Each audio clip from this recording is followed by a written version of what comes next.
Hey guys, welcome back to day 2 of this Winter Wonderland series. I am here to show you how to do this super simple but impactful design. This design was inspired by my friend Nicole Sutherland at Tumblers. I will link all of her social media accounts down below so you can give her a follow. And let's get started on this tutorial. We're going to start out with this 32 Plump from the Tipsy Magnolia. Now this one did come prepped with a white spray painted base, so there was no prepping needed, no spray painting needed, which I absolutely loved. And I'm just going to be very, very light-handed with the amount of epoxy that I'm putting on this cup. We don't want that cascading all the way to the bottom of the cup. So I'm going to epoxy about 3/4 of the way down. And I do apologize for the horrible filming skills that are here. Apparently my phone decided to focus on my hand instead of the glitter falling below it, so we'll work on that. Anyways, so epoxy about 3/4 of the way down, being very light-handed because we're going to use the hang method to dry this epoxy. So we're basically going to put that upside down on a drying rack, and if you have too much epoxy, that's going to cascade back up the cup to the rim, and you're going to have epoxy pooled at the top of the rim. So just be very light-handed, less is more here. And we're going to go really full coverage on the rim of the cup and do that at about a flat horizontal 90-degree angle. And then as we cascade it down to the bottom of the cup, we are going to want to tip our cup up a little bit more upright. So the further the angle you hold your cup, the more the glitter is going to cascade down the bottom of the cup. So I kind of try to give it medium coverage and tip it at about a 45-degree angle for the center section, and then at almost a whole vertical upright angle when I'm doing the cascade towards the bottom. And as I'm cascading towards the bottom, I'm going to pull my hand back up towards my head and pull it further away from the cup to ensure that we're not getting that full coverage. We really just want to sprinkle the glitter on at that point to give it that good fading effect. While the epoxy was still wet, I made sure to pat down the glitter so it didn't have any pokey bits once we go to epoxy over it. And at this point, I just have 2 coats of Flynn Sisters epoxy over top of it. I did sand between the first and second layers, and then we're going to go around the rim to Dremel that to ensure we have a good final seal. And we're going to apply these little sticker cals from Gracefully Created.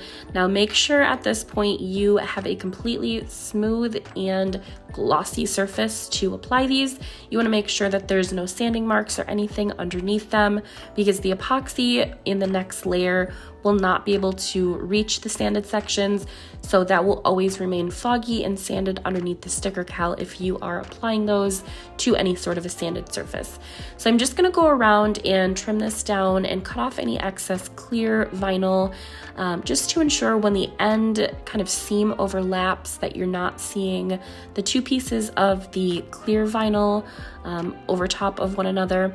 So I'm just going to cut off any of the excess. That's also going to help us to prevent any wrinkles or anything like that. If we are working on like a curved surface, that will give you more leeway to work with when you're trying to press your sticker cal down onto your cup. Anything that is like a full-blown half wrap or full wrap on a curved surface tends to wrinkle up. So this will just set you up good if you are working on any curved surface.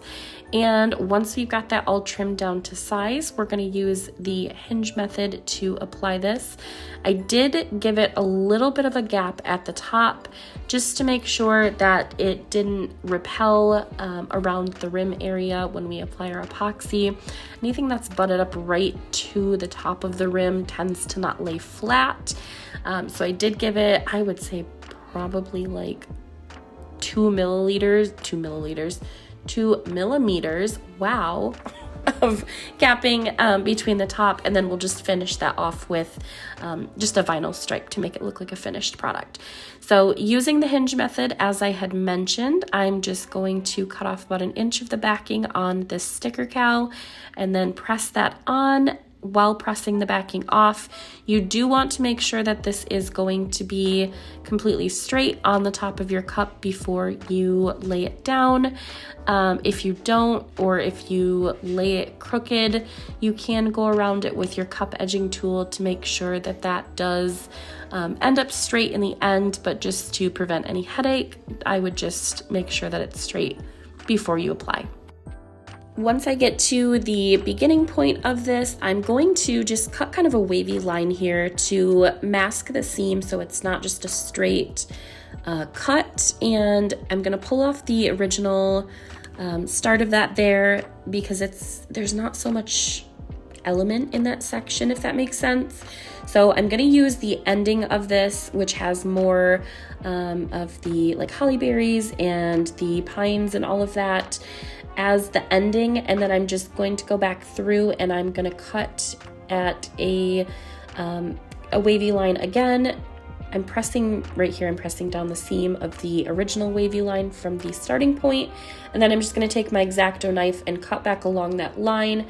It looks almost completely seamless. You have to really look to see where the seam is on this one, and likely if you're not a cup maker, you're not even going to notice it to begin with. So I just tried to make sure to cut around all of the elements, like not cut off any half elements. I did cut into one of these berries, like cut it in half, and you could tell that it was cut off there. So I just went back and I cut around that and just completely removed that berry. It looks completely seamless. So I'm gonna go around the top. My element sheet here was not completely straight. It was barely off at the end. I just used the edging tool to trim that completely straight. And then I used this textured gold from Tech Wrap and I cut it out at 11.5 width by 0.05 inches. I just wanted a very tiny little piece of vinyl at the top to help finish that look off so it didn't look like that element was just stuck at the top there. So after I put that on the cup, I put it on my turner with a coat of polyacrylic to make sure that the vinyl and the element there didn't lift. And then I did a coat of epoxy. This was the final coat of epoxy, so 3 coats in total.